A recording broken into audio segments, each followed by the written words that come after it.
ജീവിക്കുന്ന ലക്ഷക്കണക്കിന് മലയാളി പ്രവാസികളെ നേരിട്ട് ബാധിക്കുന്ന ഒരു പ്രധാനപ്പെട്ട കാര്യമാണ് ഇന്ന് പറയുന്നത്. 2026 ഓഗസ്റ്റ് മാസത്തേക്കുള്ള പെട്രോൾ ഡീസൽ നിരക്കുകൾ UAE ഫ്യുവൽ പ്രൈസ് കമ്മിറ്റി പ്രഖ്യാപിച്ചിരിക്കുകയാണ്. ജൂലൈ മാസത്തിൽ പ്രവാസികൾക്ക് നേരിയ ആശ്വാസം നൽകിക്കൊണ്ട് ഇന്ധനവില കുറഞ്ഞിരുന്നുവെങ്കിൽ ഈ ഓഗസ്റ്റ് മാസത്തിൽ പെട്രോളിനും ഡീസലിനും ലിറ്റർ 20 ഫിൽസ് വീതം വർദ്ധിച്ചിരിക്കുകയാണ്. പുറമേ നിന്ന് നോക്കുമ്പോൾ ലിറ്ററിന് 20 ഫിൽസിന്റെ വർധനവ് മാത്രമായി തോന്നാമെങ്കിലും നിങ്ങളുടെ കുടുംബ ബഡ്ജറ്റിലും പ്രതിമാസ ചെലവുകളിലും ഇതുണ്ടാക്കാൻ പോകുന്ന ആഘാതം വളരെ വലുതാണ്. ഈ വില വർധനവ് നിങ്ങളുടെ ദൈനംദിന ജീവിതത്തെ എങ്ങനെ ബാധിക്കുമെന്നും ഇന്ധന ചെലവിൽ നിന്ന് മാസം തോറും നൂറുകണക്കിന് ദിർഹം ലാഭിക്കാൻ പ്രവാസികൾക്ക് സ്വീകരിക്കാവുന്ന പ്രായോഗിക മാർഗങ്ങൾ എന്തൊക്കെയാണെന്നും നമുക്ക് ഈ വീഡിയോയിലൂടെ പരിശോധിക്കാം. ആദ്യമായി ഓഗസ്റ്റ് മാസത്തിൽ നിലവിൽ വന്ന പുതിയ നിരക്കുകൾ കൃത്യമായി നിങ്ങൾ മനസ്സിലാക്കണം. സൂപ്പർ 98 പെട്രോളിന് ജൂലൈ മാസത്തിൽ ലിറ്ററിന് 3 ദിർഹം 40 ഫിൽസ് ആയിരുന്നത് ഈ മാസം 3 ദിർഹം 60 ഫിൽസായി ഉയർന്നു. സാധാരണക്കാരായ പ്രവാസികൾ ഏറ്റവും കൂടുതൽ ഉപയോഗിക്കുന്ന സ്പെഷ്യൽ 95 പെട്രോളിന് 3 ദിർഹം 29 ഫിൽസിൽ നിന്ന് 3 ദിർഹം 49 ഫിൽസിലേക്ക് വില വർദ്ധിച്ചിട്ടുണ്ട്. E+91 പെട്രോളിന്റെ വില ലിറ്ററിന് 3 ദിർഹം 21 ഫിൽസിൽ നിന്ന് 3 ദിർഹം 41 ഫിൽസിലേക്കാണ് എത്തിയിരിക്കുന്നത്.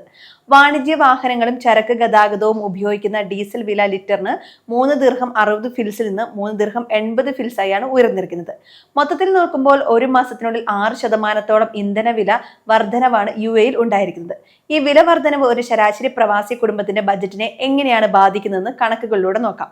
നിങ്ങൾ 50 ലിറ്റർ ശേഷിയുള്ള ഇന്ധന ടാങ്കുള്ള ഒരു കാറാണ് ഉപയോഗിക്കുന്നതെങ്കിൽ ഒരു തവണ ഫുൾ ടാങ്ക് പെട്രോൾ അടിക്കുമ്പോൾ മുമ്പത്തേക്കാൾ 10 ദിർഹം അധികമായി നൽകേണ്ടി വരും. ഷാർജയിൽ നിന്നോ അജ്മാനിൽ നിന്നോ ദിവസേന ദുബായിലേക്ക് യാത്ര ചെയ്യുന്നുണ്ടെങ്കിൽ അല്ലെങ്കിൽ ജോലിക്കായി യാത്ര ചെയ്യുന്ന പ്രവാസികൾ മാസത്തിൽ 4-5 തവണ ഫുൾ ടാങ്ക് അടിക്കേണ്ടി വരാറുണ്ട്. അതായത് പെട്രോൾ ഇനത്തിൽ മാത്രം മാസം 50 ദിർഹം മുതൽ 100 ദിർഹം വരെ അധിക ചെലവ് വരുന്നുണ്ട്. ഇതിന് പുറമെ ഓഫീസുകളിലേക്ക് ടാക്സിയോ റൈഡ് ഷെയറിംഗ് ആപ്പുകളോയോ ആശ്രയിക്കുന്നവർക്കും വരും ദിവസങ്ങളിൽ യാത്രാക്കൂലിയിൽ വർധനവ് പ്രതീക്ഷിക്കാം. ഇതിനേക്കാൾ വലിയ പ്രത്യാഘാതം ഉണ്ടാകാൻ പോകുന്ന പരോക്ഷമായ ചെലവുകളാണ്. ഡീസൽ വില ലിറ്ററിന് 3 ദിർഹം 80 ഫിൽസ് ആയി ഉയർന്നതോടെ UAEയിലെ സൂപ്പർ മാർക്കറ്റുകളിലേക്കും ഗ്രോസറികളിലേക്കും പച്ചക്കറികളും നിത്യോപയോഗ സാധനങ്ങളും എത്തിക്കുന്ന ലോജിസ്റ്റിക്സ് ചെലവുകളും വർദ്ധിക്കും. ഇത് വരും ആഴ്ചകളിൽ ഭക്ഷ്യവസ്തുക്കളുടെയും ഓൺലൈൻ ഡെലിവറി ചാർജുകളുടെയും വിലയിൽ ചെറിയ തോതിലുള്ള വർധനവിന് കാരണമായേക്കാം. അതുകൊണ്ട് തന്നെ പ്രവാസികൾ തങ്ങളുടെ പ്രതിമാസ ബഡ്ജറ്റ് പുനഃപരിശോധിക്കേണ്ടത് അത്യന്താപേക്ഷിതമാണ്. അങ്ങനെയാണെങ്കിൽ ഈ ഇന്ധനവില വർധനവിനെ അതിജീവിക്കാനും നിങ്ങളുടെ സാമ്പത്തിക ചോർച്ച തടയാനും പ്രവാസികൾക്ക് ചെയ്യാൻ കഴിയുന്ന കാര്യങ്ങൾ എന്തൊക്കെയാണ്? ഒന്നാമത്തെ വഴി UAEയിലെ ഫ്യുവൽ ക്യാഷ് ബാക്ക് ക്രെഡിറ്റ് കാർഡുകൾ ഫലപ്രദമായി ഉപയോഗിക്കുക എന്നതാണ്. NBD, Mashreq, CBD, RAK bank തുടങ്ങിയ പ്രമുഖ UAE ബാങ്കുകൾ ഇന്ധനം അടിക്കുമ്പോൾ 5% മുതൽ 10% വരെ ക്യാഷ് ബാക്ക് അല്ലെങ്കിൽ റിവാർഡ് പോയിന്റുകൾ നൽകുന്ന ക്രെഡിറ്റ് കാർഡുകൾ നൽകുന്നുണ്ട്. ഇത്തരം കാർഡുകൾ ഉപയോഗിച്ച് പെട്രോൾ പമ്പുകളിൽ പണം അടയ്ക്കുമ്പോൾ വിലവർധനവ് മൂലമുണ്ടാകുന്ന അധിക ചെലവ് ഒരു പരിധിവരെ തിരികെ ക്യാഷ് ബാക്കായി നിങ്ങളുടെ അക്കൗണ്ടിലേക്ക് എത്തും. രണ്ടാമത്തെ വഴി ഇന്ധന കമ്പനികളുടെ ലോയൽറ്റി പ്രോഗ്രാമുകളിൽ അംഗമാവുക എന്നതാണ്.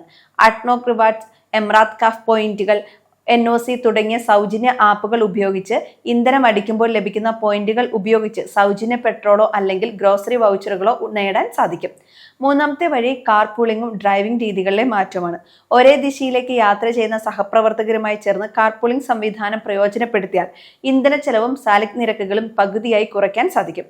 കൂടാതെ അനാവശ്യമായി AC ഓൺ ചെയ്ത് വാഹനം സൈഡിൽ ഇട്ടിരിക്കുന്നത് ഒഴിവാക്കുക, കൃത്യമായ ടയർ പ്രഷർ നിലനിർത്തുക, അമിത വേഗത ഒഴിവാക്കുക എന്നീ ചെറിയ കാര്യങ്ങൾ ശ്രദ്ധിച്ചാൽ പോലും 10 മുതൽ 15% വരെ ഇന്ധനക്ഷമത കൂട്ടാൻ സാധിക്കും. നാലാമതായി ദീർഘകാലാടിസ്ഥാനത്തിൽ മാസം തോറും വലിയ തുക പെട്രോളിനായി ചെലവഴിക്കുന്നവർ ഇലക്ട്രിക് വാഹനങ്ങളിലേക്കോ അല്ലെങ്കിൽ ഹൈബ്രിഡ് വാഹനങ്ങളിലേക്കോ മാറുന്നതിനെക്കുറിച്ച് ചിന്തിക്കുന്നത് നന്നായിരിക്കും. UAEയിൽ EV ചാർജിംഗ് ശൃംഖലകൾ വേഗത്തിൽ വളരുന്നതിനാൽ ദൈനംദിന യാത്രകൾക്ക് EV ഉപയോഗിക്കുന്നത് നിങ്ങളുടെ യാത്രാ ചെലവ് വലിയ തോതിൽ കുറയ്ക്കും. ചുരുക്കത്തിൽ അന്താരാഷ്ട്ര വിപണിയിലെ ക്രൂഡ് ഓയിൽ വില വ്യതിയാനങ്ങൾക്കനുസരിച്ച് UAEയിൽ ഇന്ധനവില ഉയരുകയും താഴുകയും ചെയ്യുന്നത് സ്വാഭാവികമാണ്. ഇത്തരം ചെറിയ മാറ്റങ്ങൾ പോലും നിങ്ങളുടെ ദീർഘകാല സമ്പാദ്യത്തെ ബാധിക്കാതിരിക്കാൻ കൃത്യമായ ഫിനാൻഷ്യൽ പ്ലാനിങ്ങും സ്മാർട്ട് ചെലവാക്കൽ രീതികളും പ്രവാസികൾ ശീലിക്കേണ്ടതുണ്ട്. നിങ്ങളുടെ പ്രതിമാസ ചെലവുകൾ നിയന്ത്രിച്ച് മിച്ചം പിടിക്കുന്ന തുക നാട്ടിലേക്ക് അയക്കുകയോ മികച്ച ഇൻവെസ്റ്റ്മെന്റ് പ്ലാനുകളിൽ നിക്ഷേപിക്കുകയോ ചെയ്യുക. സാമ്പത്തിക വിവരങ്ങൾ നേരത്തെ അറിയാൻ ഞങ്ങളുടെ ചാനൽ സബ്സ്ക്രൈബ് ചെയ്യാൻ മറക്കരുത്.